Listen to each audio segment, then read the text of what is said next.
Okay, boys and girls, I'm going to read the story. This is The Rope, a story from The Great Migration by Jacqueline Woodson, illustrated by James Ransom. By the way, this is Mrs. Carvajal. I teach first grade at Ott, and I'm excited to do this for you. The Rope. This book is dedicated to more than 6 million African Americans who left the unjust conditions of the South for a better life in the North. From the early 1900s until 1970, my mother and grandmother were among them. I thank you for all your courage and for making a way out of no way. J.W. In memory of Elise de Graaf, who will always be remembered as silly and strong with the get up and go spirit, and FLY. Fly, fly, Jr. This is the rope my grandmother found beneath an old tree a long time ago back home in South Carolina. This is the rope my grandmother skipped under the shade of a sweet-smelling pine.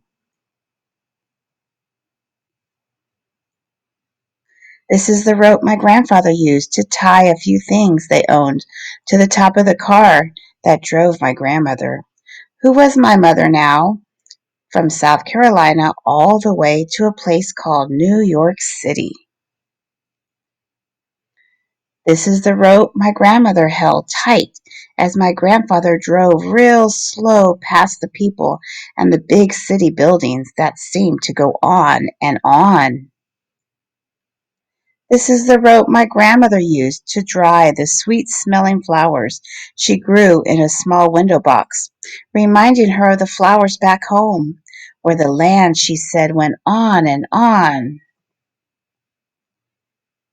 This is the rope my grandfather strung so that my mamma's diapers could blow in the hot city breeze.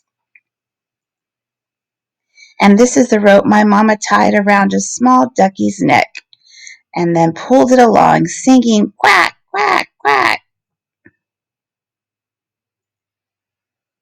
This is the rope my mamma held out to the girls on the block, her new Brooklyn block, a home of their own that they finally owned. Mamma asked shyly, "Anybody want to play?" This is the rope my mamma first tripped on as she sang with her friends. Miss Lucy had a baby. She named it Tiny Tim.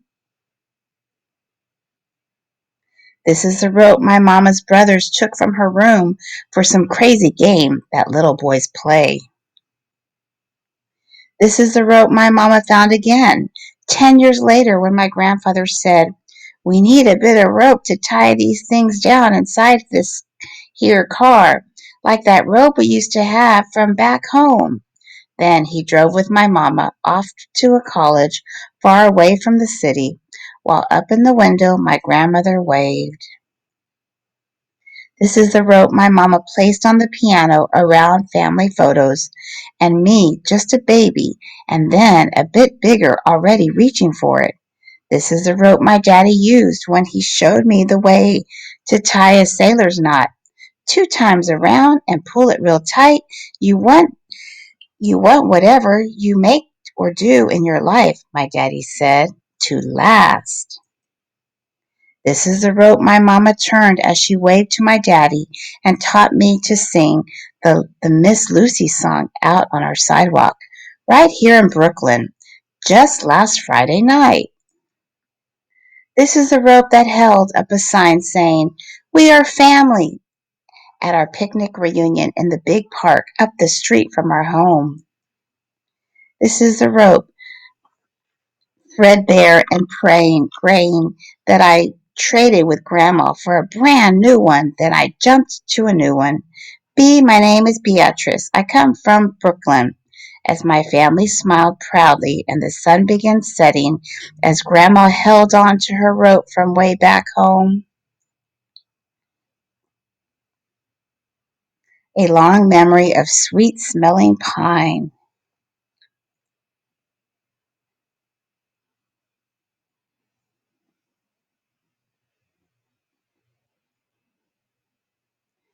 I hope you enjoyed this story, boys and girls. Thank you for listening.